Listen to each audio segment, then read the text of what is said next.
कुरान करीम में এক টুকরা আয়াতের পরিমাণ তেলাওয়াত করেছি। সেই আয়াতের মাধ্যমে মনে হয় 10টা হাদিসের পাঠ আছে। এই আয়াত এবং হাদিসের আলোকে আলোচনা নীতিকে আশা করছি আমি যা বলি আপনারা শুনেন, আমাদের উভয়কে আমল করা আল্লাহ তৌফিক। আমিন। সম্মানিত হাজিরিন, কোরআন বলছে কুল্লু নাফসিন যায়িকাতুল মাউত, প্রত্যেক বস্তু মৃত্যুর স্বাদ গ্রহণ করবে। কোরআন বলছে আল্লাযী খালাকাল মাউত, আগে মৃত্যুকে সৃষ্টি করা হয়েছে। রব্বুল করিমের ইরশাদ, আমি মৃত্যুকে সৃষ্টি করেছি।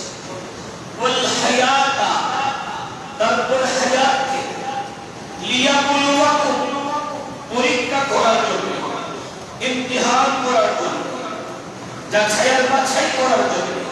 আহসানু আমালা, ভালো কাজ কারা করছে এবং ভালো কাজের দিকে কারা অগ্রসর, কারা ডানপন্থী, কারা মুস্তাহার আদর্শে আদর্শিত হচ্ছে, এই পরীক্ষা করার লক্ষ্যে রব্বুল করিম মৃত্যুকে সৃষ্টি করেছেন।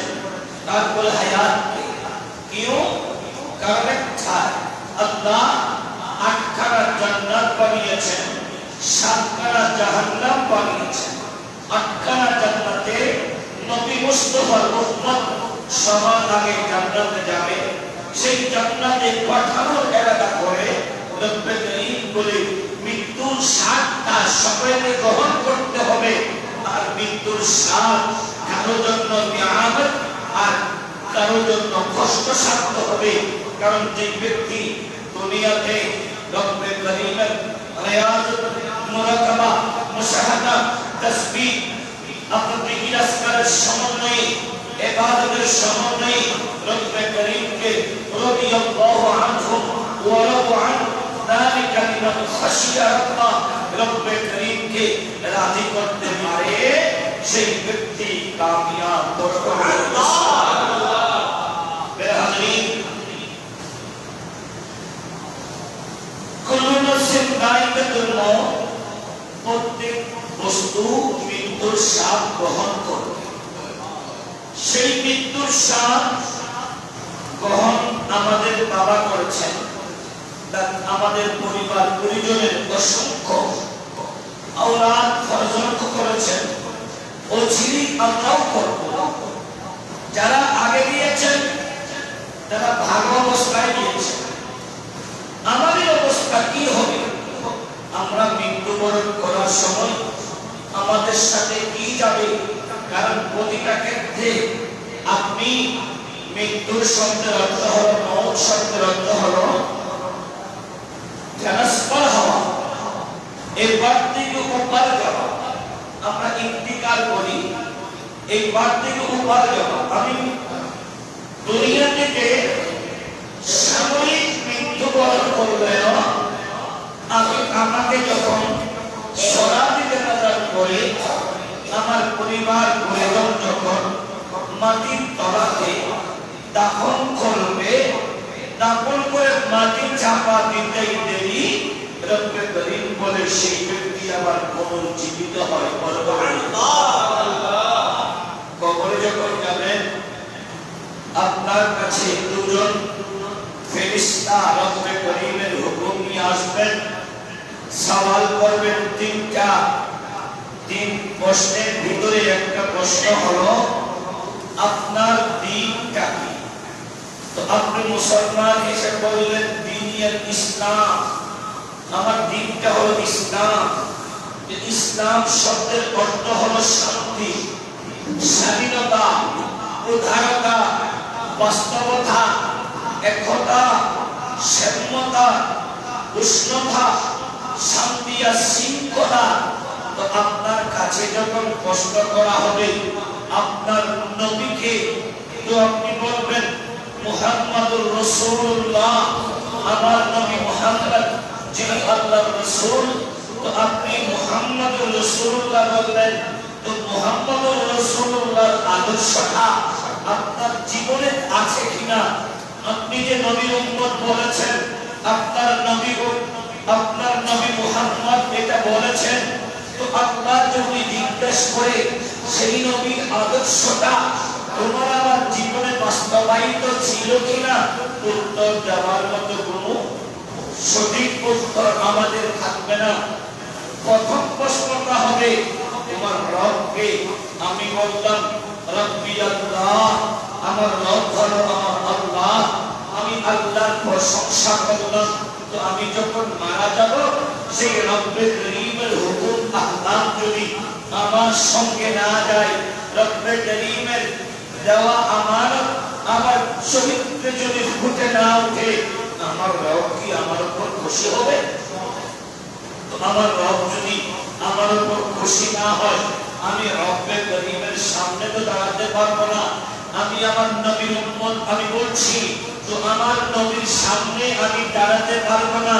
আমি ইসলামটা বলেছি, ইসলাম তো আমি মুসলমান হয়েছি।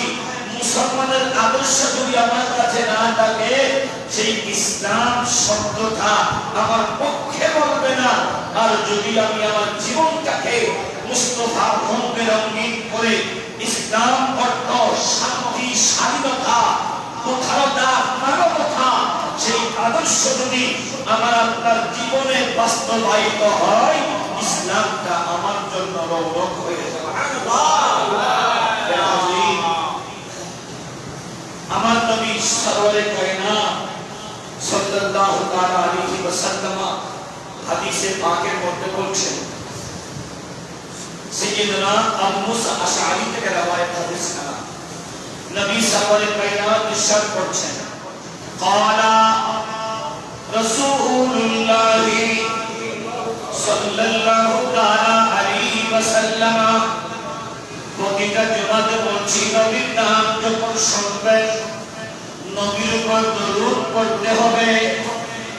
আমার নবীর নাম যেইভাবে শুনবেন, সেইভাবে দরুদ পড়তে হবে। আমার নবী বলে, আমার উম্মতের ভিতরে যারা আমি নবীর নাম শোনার পরেও আমি নবীর উপর দরুদ পড়ল না, সে আমি নবীর উপর জুলুম করল। আর যে নবীর উপর জুলুম করে, সেই কখনো জান্নাত আশা করতে পারে? এজন্য নবীর হাদিস যদি তেলাওয়াত হয়, ক্বালা রাসূলুল্লাহ পড়ার সাথে সাথে প্রত্যেক মুমিন ঈমানদারের উপর লাজিম হয় সাল্লাল্লাহু তাআলা আলাইহি ওয়াসাল্লাম পড়া। কারণ আমার নবীর দরুদ মুস্তাফা আপনার ঈমান কবুল হওয়ার জন্য মাধ্যম। বড় করে বলি আমার নবী বলেন, রাসূলুল্লাহ সাল্লাল্লাহু তাআলা আলাইহি ওয়াসাল্লাম, আমার নবী বলেন, মাসালুল্লাযী ইয়াযকুরু রাব্বাহু ওয়াল্লাযী লা ইয়াযকুরু কামাসালিল হাইয়্যি ওয়াল মাইয়িতি। এই বন্ধু শোনো শোনো, আমার নবী বলেন, মাসালুল্লাযী ইয়াযকুরু রাব্বাহু, আল্লাহর জিকিরের উদাহরণ হলো, আল্লাহর জিকিরের উদাহরণ হলো, নবী বলেন, উম্মত শোনো, লা ইয়াযকুরু কামাসালিল হাইয়্যি ওয়াল মাইয়িতি, মরা মানুষ এবং মৃত মানুষের মতো। যেই ব্যক্তি আল্লাহর জিকির করে, তার কলবটা জীবিত, তার ঈমানটা জীবিত, সেই উজ্জীবিত। আর যে ব্যক্তি আল্লাহর জিকির করে না, তার কলবটা মৃত।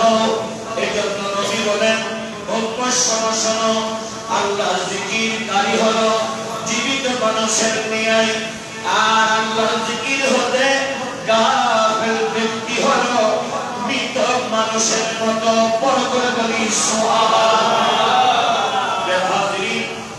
আমার নবী শামসুদ দুহা সরওয়ারে কায়নাত সাল্লাল্লাহু তাআলা আলাইহি ওয়াসাল্লাম, আমার নবী হাদিসে পাকের মধ্যে বলেছেন, সাইয়্যিদনা আবু সাঈদ খুদরি রাদিয়াল্লাহু তাআলা আনহু থেকে বর্ণিত, তিনি বলেন, ক্বালা রাসূলুল্লাহ সাল্লাল্লাহু তাআলা আলাইহি ওয়াসাল্লাম, আপনারা মনে হয় আমার আওয়াজটা বোঝেন নাই। বললাম নবীর নাম শুনলে সাল্লাল্লাহু আলাইহি ওয়াসাল্লাম করতে হবে।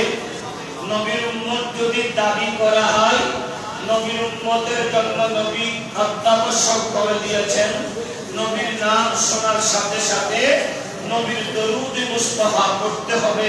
যদি ক্বালা রাসূলুল্লাহ বললে সাল্লাল্লাহু আলাইহি ওয়াসাল্লাম পড়তে হবে। আবার বলি ক্বালা রাসূলুল্লাহ সাল্লাল্লাহু তাআলা আলাইহি ওয়াসাল্লাম লা ইয়াকুনু কওমুন ইয়াকুনুল্লাহ ইল্লা হাফাতুহুমুল মালাইকাতু ওয়া গাশিয়াতুহুর রাহমাতু ওয়া নাযালাত আলাইহিmus সাকিনাতু ওয়া যাকারাহুমুল্লাহু ফী মান ইনদাহু বরকত বলি সুবহানাল্লাহ।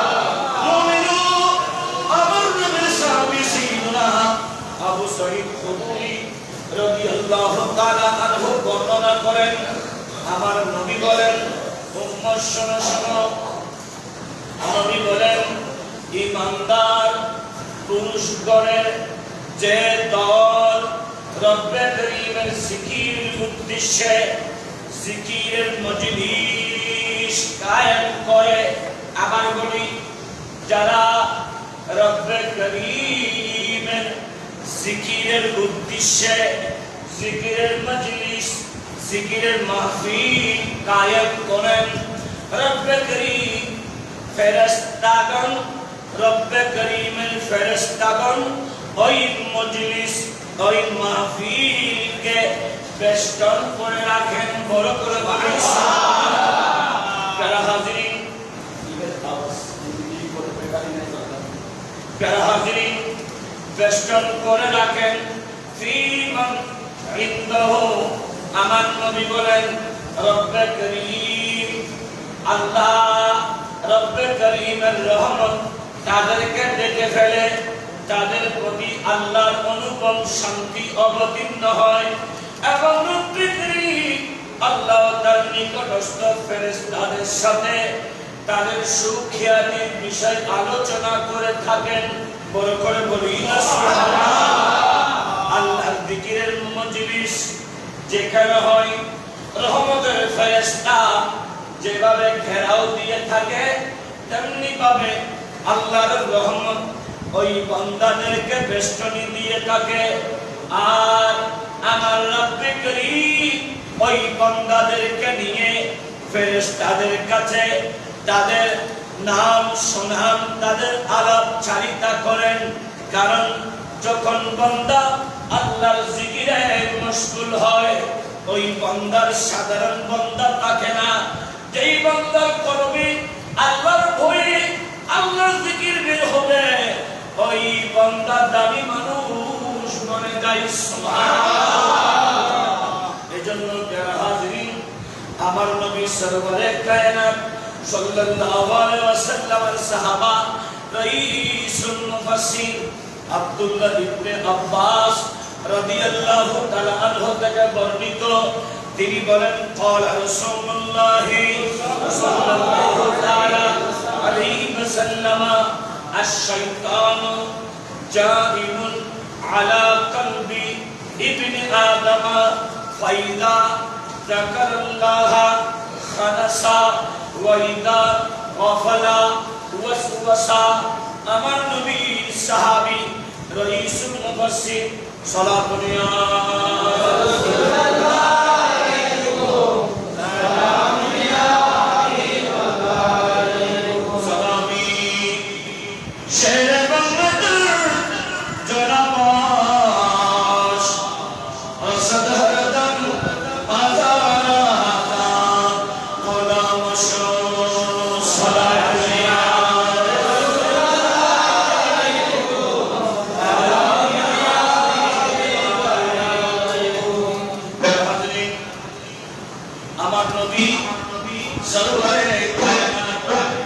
সাল্লাল্লাহু তাআলা আলাইহি ওয়াসাল্লাম হাদিসে পাকের মধ্যে বলেন, এই উম্মত শুনো, শয়তান আদম সন্তানের কলবের উপর আসন গেড়ে বসে শয়তান ইমানদার বান্দার কলমের উপরে গেড়ে বসে, আসন গেড়ে বসে। আর যখন বান্দা আল্লাহর স্মরণ করে তখনই শয়তান পলায়ন করে। বড় করে বলি সুবহানাল্লাহ। তাহলে নকতা হলো আল্লাহর জিকির হলো শয়তানকে তাড়ানোর একটা পন্থা। বড় করে বলি সুবহানাল্লাহ। এখন জিকিরটা কেমন হবে? আল্লাহ শব্দটা স্পষ্ট হতে হবে, যেমন লা ইলাহা ইল্লাল্লাহ, লা ইলাহা ইল্লাল্লাহ, লা ইলাহা ইল্লাল্লাহ। এমন ভাবে শব্দ উচ্চারণ করতে হবে যাতে অর্থ বিকৃত না হয়, যাতে লাহানে জলীয় না হয়, লাহানে সফিও না হয়। এখন আমরা অনেকেই জিকির করি, যেই জিকিরের মধ্যে অসংখ্য ভুল আছে। আবার জিকিরের মাঝখানে কিছু আমরা বলি, গজল বলি, কালাম বলি, পংক্তি বলি, কবিতা বলি, যেটাই পড়ি না কেন বন্ধুরে, এমন কিছু শব্দ আল্লাহর শানে ব্যবহার করতে পারবেন না যেই শব্দগুলোকে মানুষ দু রকম অর্থ করে। যেমন আপনি যদি বলেন, মন দিয়ে শুনতে হবে, আপনি যদি বলেন গড়গড়াইয়া পড়ে, এই সব আল্লাহর জিকিরের সাথে এমন একটা কালাম বললাম যেই পংক্তিটা বললি মানুষের ভিতরে দুই রকম অর্থ ওর প্রভাব পড়বে। সেই রকম শব্দ আল্লাহর শানে বলা যাবে না, আমার নবীর শানে বলা যাবে না।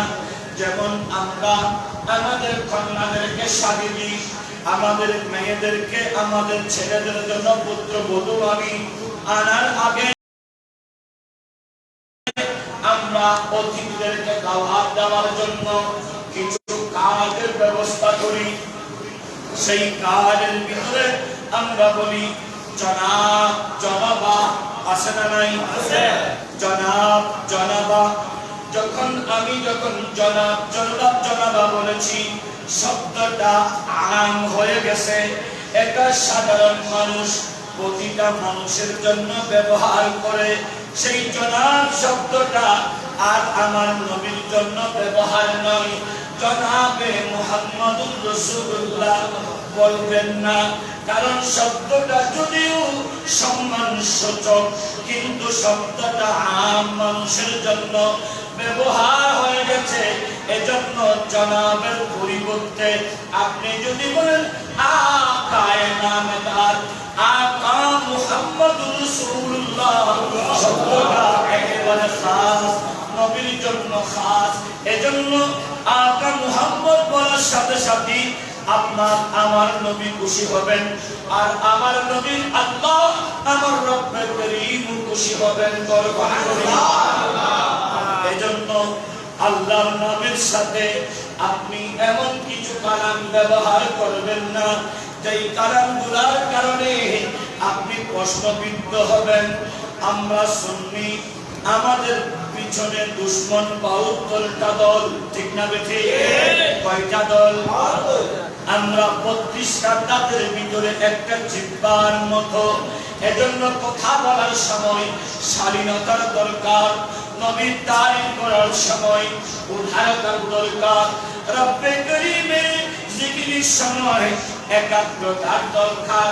করে বলি আমি বললাম আমি যদি শব্দটা যদি বলি মেশিন গান দিয়ে, আমার আত্মার ভিতরে মেশিন গান, আমার কলবের কথা বললাম, কলবটাও একটা মেশিন।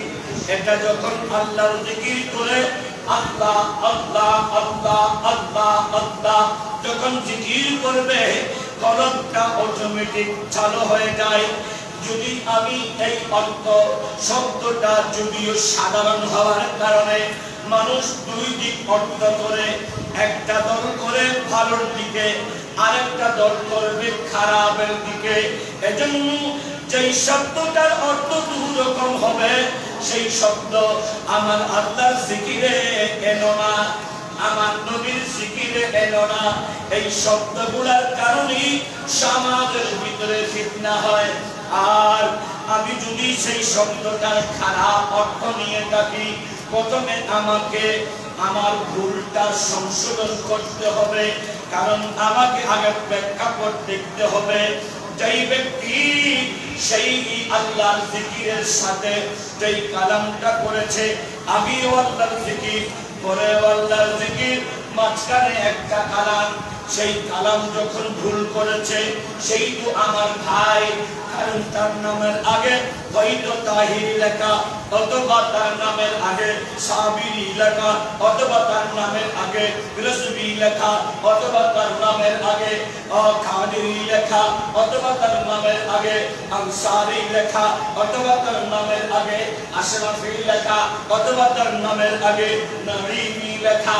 যখন তার লকবটা দেখতে হবে, সেই যখন শুনি সেই ভুল করেছে, ভুলটা উঠবেন না বলে আগে তাকে ডেকে বলবো, ভাই তুই তো আমাদের ভবিষ্যৎ, এই শব্দগুলা বলবি না, যেই শব্দের ভিতরে আল্লাহর তারিফের পরিবর্তে আল্লাহর শানে আঘাত হবে, সেই শব্দ বলিও না। এমন কিছু শব্দ বলো, যেমন আমরা জিকির করার সময়, আমরা যখন আল্লাহর নামের জিকির করি, যেমন লুলি শরীফ, আল্লাহ আল্লাহ আল্লাহ,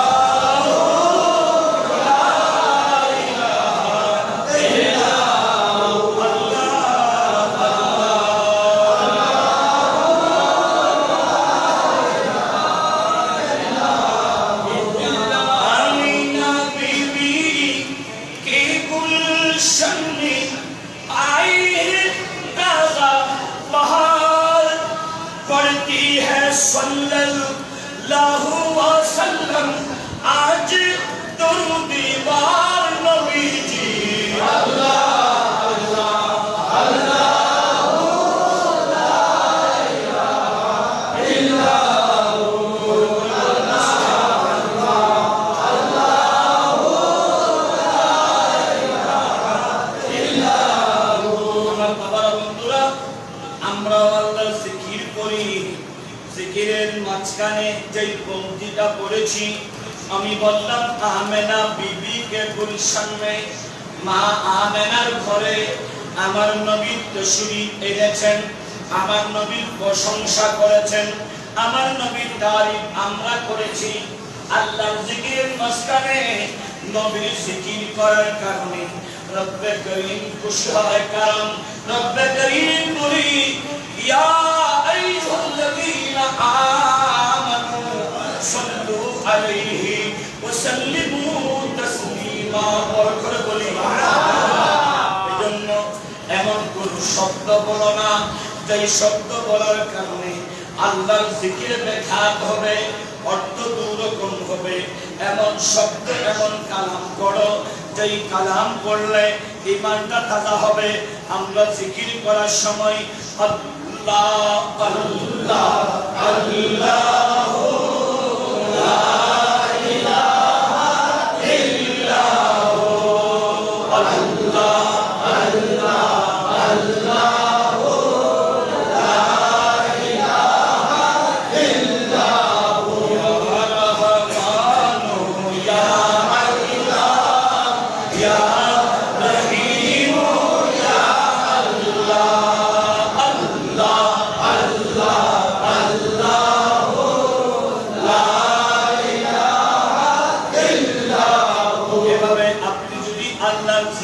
সাথে আল্লাহর 100টা নাম আছে, এই নামগুলো তেলাওয়াত করেন, আসমাউল হোসনা তেলাওয়াত করেন। আপনি আল্লাহর নাম তেলাওয়াত করার কারণে আপনি যখন রহমান বলেছেন, আমার আল্লাহ খুশি হয়ে গেল। আপনি যখন রহিম বলেছেন, আমার আল্লাহ খুশি হয়ে গেল। আপনি যখন গফফার বলেছেন, আমার আল্লাহ খুশি হয়ে গেল। আপনি যখন সত্তার বলেছেন, আমার আল্লাহ খুশি হয়ে গেল। এই বন্ধুরে আল্লাহর জিকিরের মাঝখানে যদি আল্লাহর আসমাউল হুসনা 99 নামগুলো তেলাওয়াত করেন, আপনার জিকিরটা আল্লাহর কাছে বেশি প্যারা হয়ে যাবে। আপনি এগুলা না করে এমন শব্দ কেন বলছেন? যদি এই রকম পন্ডামি করতে চান তাহলে নামের পিছনে তাহি কেটে দেন, নামের পিছনে আপনি রাজবি কেটে দেন। কারণ পণ্ড কখনো সুন্নি হতে পারে না, সুন্নিরা কখনো পণ্ড হতে পারে না। কারণ সুন্নিদের আদর্শ হলো লাকাদ কানা লাকুম ফি রাসূলিল্লাহি উসওয়াতুন হাসানাহ। আমার নবীর আদর্শটাই হলো সুন্নিদের আদর্শ। এজন্য আসুন আমরা পরিবর্তন হয়ে যাই। কারণ ভাই, তুমি ছোট মানুষ, তুমি ছোট মানুষ, এজন্য ভুল করেছো, তওবা করে ফেলো।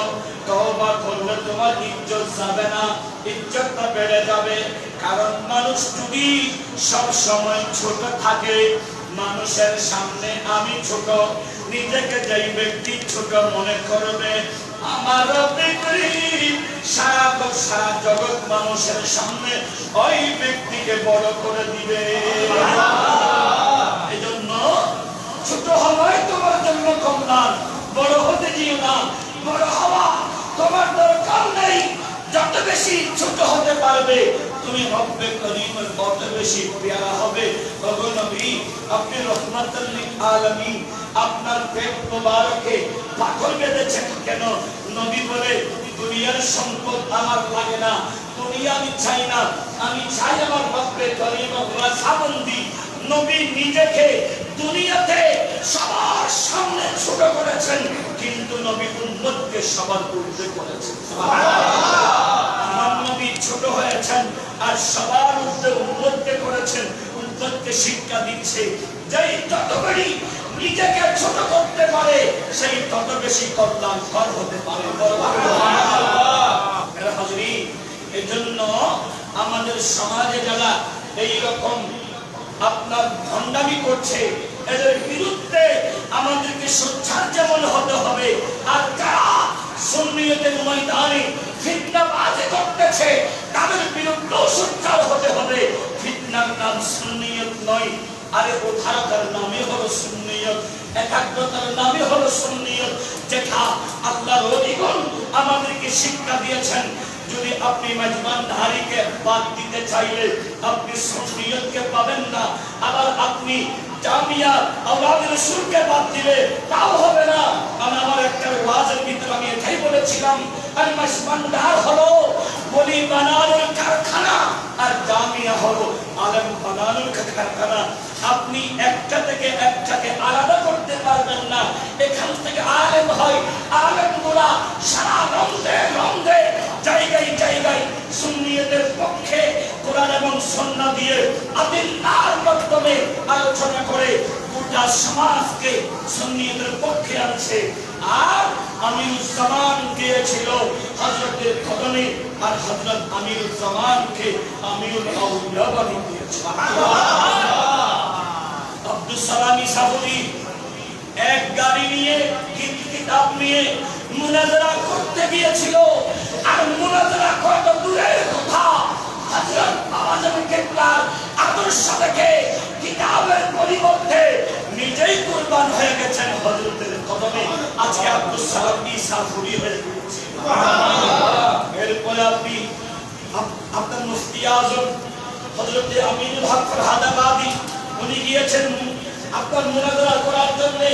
জগৎ বিখ্যাত আলেম, এইরকম আলেম আর হবে না। সেই আমিনুল হক ফরহাদাবাদী রহমতুল্লাহ আলাইহি উনি গিয়েছেন মুনাজারা করতে। হযরতকে দেখে, বান্দারিকে দেখে নিজের অস্তিত্ব বিলীন করে হযরতের কদমে যখন নিজেকে ঝুঁকিয়ে দিয়েছে, উনি আমিনুল হক ফরহাদাবাদী হয়ে বলি ওসিউর রহমান ফারুকী জগৎ বিখ্যাত আলেম, আপনার যেমন তেমন আলেম নয়, জগৎ বিখ্যাত আলেম। আজকে সেই ওসিউর রহমান ছিল, আজকে যখন উনি হযরতের কদমে গিয়েছেন ওসিউর রহমান ফারুকী হয়ে গিয়েছেন। এজন্য বলি কখনো মেজবানের বিরুদ্ধে বলা যাবে না, আবার জামির বিরুদ্ধ বলা যাবে না, কারণ উভয়ের দয়া সুন্নিয়তের ময়দানে আছে। এজন্য কেউ যদি বলে জামিয়া সুন্নিয়তকে প্রচার করেছে, বলবো নয় যে জামিয়া যেমন খেদমত সুন্নিয়তের জন্য করেছেন, তার আগে সাইয়্যিদুল আউলিয়া আসার আগে সুন্নিয়তকে প্রচার প্রসার করেছেন আমার হযরত কিবলা বাবা ভান্ডারী আল্লাহর ওলিগণ। আগে সুন্নিয়তের প্রচার রন্ধ্রে রন্ধ্রে পৌঁছে দিয়েছেন। এজন্য বানিয়ে জামিয়া সাইয়্যিদুল আউলিয়া সৈয়দ আহমদ শাহী কুটি রহমাতুল্লাহ আলাইহি এই পাকিস্তান থেকে আসার সাথে সাথে আগে গিয়েছেন সেই ভান্ডারে, কারণ ওটাই হলো প্রথম সুন্নিয়তের প্রথম একটাই মাদ্রাসা। বলে বলি সুবহানাল্লাহ। আল্লাহর ওলিরা আলোকিত হয়েছেন, গোটা সুন্নিয়ত আলোকিত হয়েছেন সেই ভান্ডার থেকে। এজন্য আলাদা করা যাবে না। জামিয়া যেমন সুন্নিয়তের একটা মরকজ, আপনার সেই ভান্ডার ও সুন্নিয়তের আরেকটা মরকজ। এজন্য বলি হিংসা নয়, বিদ্বেষ নয়, আসুন আমরা দুটাকে বুকে ধারণ করে আওলাদ রাসূলের কোন মুরিদ যদি আরেকজন আওলাদ রাসূলের বিরুদ্ধে বলে বুঝে নিতে হবে সেই আওলাদ রাসূল তার মুরিদকে সঠিক শিক্ষা দিতে পারেনি। কারণ সঠিক মুরিদ যদি বাড়াতে পারত, কোন মুরিদ আর কখনো আরেকজন আওলাদ রাসূলের বিরোধিতা করত না, আরেক আওলাদ রাসূলের মুরিদের বিরোধিতা করত না। যারাই করে বুঝে নিতে হবে তারা সত্যিকার মুরিদ হতে পারেনি। ঠিক না? ঠিক আওয়াজ করে বলে। কারণ ওলিউল্লাহর কাছে আমরা যাই নিজেকে পরিবর্তন করার জন্য। কিভাবে করব পরিবর্তন? ওলিউল্লাহর আদর্শটা, উনি সালাত আদায় করেন, আমি ওনার আদর্শে আমি সালাত আদায়কারী হব। উনি আল্লাহর ওলি, কোরআন তেলাওয়াত করেন, আমি ওনার যখন হাতে হাত রেখেছি ওনার আদর্শটা আমি কোরআন তেলাওয়াত করব। উনি যখন আমার নবীর উপর দরুদ ও সালাম পড়ে আমি যখন ওনার আদর্শটা গ্রহণ করেছি, আমিও নবীর উপর আপনার দরুদ ও সালাম পড়ব। উনি যখন আমার মুস্তাফার শান ও আজমত পড়ে আমি আমার অন্তরে আমার নবীর শান ও আজমতকে স্থান দিব। অর্থাৎ আমি আমার পীর মুর্শিদের আদর্শটা আমার জীবনে বাস্তবায়ন করে কোরআন এবং সুন্নাহ ভিত্তিক জীবন গড়ব। এখন আমি যদি আমার পীরের মুরিদ হয়ে আরেকজন হক্কানি পীরের বিরুদ্ধে বলি, তাহলে বুঝে নিতে হবে আমি এখনো সঠিক মুরিদ হতে পারিনি, সত্যিকার ভক্ত হতে পারিনি। কারণ যিনি গীবত করেন, যিনি পরনিন্দা করেন, যিনি সুগুলখুরি করেন, উনি কখনো মুমিন হতে পারে না। কারণ আমার নবী বলেছেন লা ইয়াদখুলুল জান্নাতা নাম্মাম, গীবতকারী পরনিন্দাকারী কখনো জান্নাতে যাবে না ইল্লা মান তাওবা, যতক্ষণ তওবা করবে না। তো আজকে যারা আওলাদ রাসূলের ভক্ত বিরক্ত হয়ে একজন আরেকজনের বিরোধিতা করছি, মনে রাখতে হবে এখনো তাদের অন্তরে কোরআন সুন্নাহর সেই আদর্শ, মুস্তাফার আদর্শ এখনো প্রভাব পড়েনি বলে তারা এক ভাই আরেক ভাইয়ের বিরুদ্ধে বলছে। আসুন না আমরা সেগুলা পরিহার করি। এক ভাইয়ের দোষ আমি গোপন করি, আমার দোষ আমার রব্বের করিম বলে আমি গোপন করি। আর আওয়াজ করে বলে আমি যদি আমার ভাইয়ের দোষ গোপন করি, আমার দোষ কে কে কে করবে গোপন? আল্লাহ। সেজন্য আমি আল্লাহকে যদি পেতে চাই, গীবত করা আমি ছেড়ে দিব, পরনিন্দা করা আমি ছেড়ে দিব। আজকে আমাদের সমাজে সেই নিন্দা পরনিন্দা এত বেশি বেড়ে গিয়েছে। এক ভাইয়ের বিরুদ্ধে আরেক ভাই বলতে দ্বিধা করছে না, ওপেনলি বলছে আমার ভাইয়ের কাছে ভুল হবে, আমি ভুলটা শুধরানোর আমি চেষ্টা করব। তাকে আমি ডাকবো, একবার বলবে এটা বলো না, আরেকবার বলবে এটা করো না, আরেকবার তাকে হুমকি দিয়ে বলবো। যদি তিনবারে কাজ না হয়, আমার আকাবির আছে, একটু অন্তর দিয়ে শোনেন আমার বাবারা। এক বাবার যদি দুটা সন্তান হয়, সেই সন্তানের ভিতরে একটা সন্তান যদি ভুল করে আর একটা সন্তান তার ভাইকে তাইকে করতে পারে? আওয়াজ করে বলে না। ভাই কখনো তার ভাইকে ত্যায্য করতে পারে? ভাই কখনো তার ভাইকে তার বাবার সম্পত্তি থেকে আলাদা করতে পারে? কে করবে? যিনি সম্পদের মালিক, যিনি সম্পদের অভিভাবক, তিনি করবেন। এজন্য বলি, আমার ভাই ভুল করেছে, আমি তাকে ডেকে বলবো। যদি সেই না শুধরায়, ভান্ডামি করতেই থাকে, আমি আমার সেই ভাইয়ের বিরুদ্ধে আমার আকাবির বাপ যারা আছে এদেরকে দিয়ে বলবো, এরাই বিচার করবে। এরাই যদি ত্যায্য করে, গোটা সৃষ্টির মধ্যে সেই আপনার ত্যায্য হয়ে যাবে। ইনারাই যদি তাকে পরিত্যাগ করে, গোটা ময়দান থেকে সেই অটোমেটিকলি পরিত্যাগ হয়ে যাবে। ঠিক না? এখন ভাইকে ভাই ত্যায্য করে দিচ্ছি, এটা কখনো সমাধান আনবে না। আসুন আমরা এগুলা পরিহার করি, আমরা একটু শালীনতা বজায় রাখি, ধারণা বজায় রাখি। আল্লাহর জিকির এমন ভাবে করি যে আপনার জিকির করলে রব্বে করিম রাজি হবে, মুসলিম খুশি হবে। আর আমার নবী সাল্লাল্লাহু আলাইহি ওয়াসাল্লাম বলেন, ইদা মারাতুন বিরিয়াজিল জান্নাতি ফাতাউ قالوا يا رسول الله صلى الله عليه وسلم ما رياض الجنة قال من خلق الذكر ورقد سبحان الله النبي صلى الله عليه وسلم বলেন, এই উম্মত যখন তোমরা ফেরেশতাদের বাগানে পৌঁছবে, ওহাতে বিচরণ করবে, ওহার ফল তারা উপকৃত হবে, ওই সময় ফেরেশতা আমার নবী সাহাবীরা জিজ্ঞেস করলেন, ইয়া রাসূলুল্লাহ, বেহেশতের বাগান বলতে কি বোঝায়? আমার নবী বলেন, আরে বেহেশতের বাগান হলো আল্লাহর জিকিরের মজলিস। এজন্য যারা আল্লাহর জিকিরের মজলিস করবে, এটা হলো বেহেশতের বাগান। আর ফলটা হলো লা ইলাহা ইল্লাল্লাহ, লা ইলাহা ইল্লাল্লাহ, ইল্লাল্লাহ। আল্লাহ যখন বান্দা আল্লাহর জিকির করবে, রব্বে করিম বলে বান্দার জন্য রহমতের ফেরেশতা বেষ্টন দিবে। রহমত আল্লাহ অবতীর্ণ করে বান্দাটা আল্লাহর পেয়ারা হয়। যখন বান্দা আল্লাহর পেয়ারা হয়, সেই বান্দার শান ও আজমত আল্লাহ এত বেশি বুলন্দ করে বান্দার হাত আল্লাহর কুদরতের হাত হয়ে যায়, বান্দার পা আল্লাহর কুদরতের পা হয়ে যায়, বান্দার চক্ষু আল্লাহর কুদরতের চক্ষু হয়ে যায়। এজন্য বান্দা যা করে বান্দা করে না, আল্লাহর হুকুমেই তা করে। বড় করে বলি আমরা ভণ্ডামি আমরা পরিহার করি। যারাই ভণ্ডামি করছে এদেরকে দেখে শুধরানোর চেষ্টা করি। এক ভাইকে আমরা কেনই বা কাফের মুনাফিক বলে আলাদা করব? তাকে যদি আমরা হিদায়াতের পথে আনতে পারি, আমার একটা মুসলমান ভাই যদি হিদায়াত হয়, আল্লাহমুখী হয়, ওই বান্দা যদি জান্নাতি হয়, তাকে হিদায়াতের কারণে রব্বে করিম আমাকেও নিয়ামত বদল করবে। আসুন না, আজ থেকে আমরা আমাদের সেই জীবনটাকে আলোকিত করি, কোরআন সুন্নাহ ভিত্তিক সমাজ করি, আমরা হিংসা বিদ্বেষ পরিহার করি, সুদ মুক্ত সমাজ করি, ঘুষ মুক্ত দেশ করি, গোটা সমাজকে কোরআন এবং সুন্নাহর দিকে ধাবিত করি। ওই আমার যুবক বাবারা, এক ভূমিকা জমাতে একটা আলোচনা করি।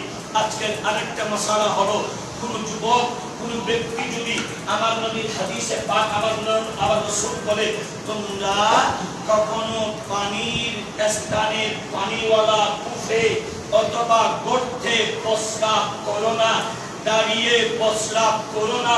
নবীর কাছে প্রশ্ন করা হলো, নবী গর্তের ভিতরে এবং পানির যদি কুয়ার ভিতরে যদি প্রস্রাব করলে কি হবে? আমার নবী বলে, গর্তের মধ্যে প্রস্রাব করো না, কারণ সেই গর্তগুলাকে জিনদের বাসস্থান বলা হয়েছে। মানুষকে এবং জিনকে সৃষ্টি করা হয়েছে ইবাদতের জন্য, এরাও ইবাদত করে, এদের স্থানে প্রস্রাব করো না। এবং আপনার সেই আপনার কি বলে পানির মধ্যে প্রস্রাব করো না, কারণ পানির মধ্যে মাছলি আছে, এরাও আল্লাহর জিকির করে। কারণ আল্লাহর জিকির শুধু আমরা করি না, আল্লাহর সৃষ্টি, প্রতিটা সৃষ্টি আল্লাহর তারিফ, আল্লাহ জিকির করে। রাতের বেলায় কাজ তোমরা কেটো না, কারণ রাতের বেলায় আমরা যেমন ঘুমাই, আল্লাহর সৃষ্টিগুলাও ঘুমাই, এটাও একটা ইবাদত। এজন্য রাতে যেমন এগুলা আপনার থাকা যাবে না, গাছের গোড়াতে প্রস্রাব করাও যাবে না, রাসূলুল্লাহ নিষেধ করেছে।